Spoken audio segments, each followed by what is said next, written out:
something new I'm going to try this year is switching up in March Madness. We're going to go a bracket based on the point spread.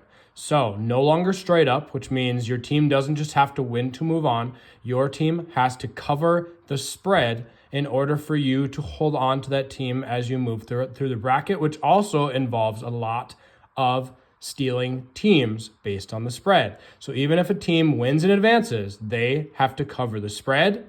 If we are looking at pushes, which I'll show in another video, which means neither team covers the spread, then the underdog, whoever owns the underdog, moves on to the next round because the favorite has to cover the spread. So an example, I actually had St. John's -5.5 a few weeks ago, and they were up by 15 most of the game. It got close. They started trading layups for free throws and three-pointers, and they ended up winning by 6. So while I did cover the spread by the hook by half a point, so let's take a look at some theoretical possibilities from the actual tournament. So I have person A draws Duke, person B draws NDSU, person C draws Kansas, person D draws UNC.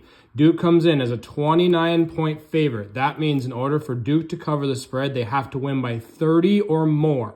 So they beat NDSU by 25. They do not cover. They win, so Duke moves on in the bracket, but they do not cover. So whoever has NDSU, person B, takes Duke because they did not cover.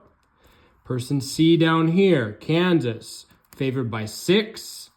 Okay, they win by 10. They take out UNC. Person C moves on with Kansas, so they win outright to move on in the bracket. They win by 10. They cover the 6 that they need to because they have to win by at least 7 or more. So person C holds on to Kansas as they move on. Go into Duke, Kansas.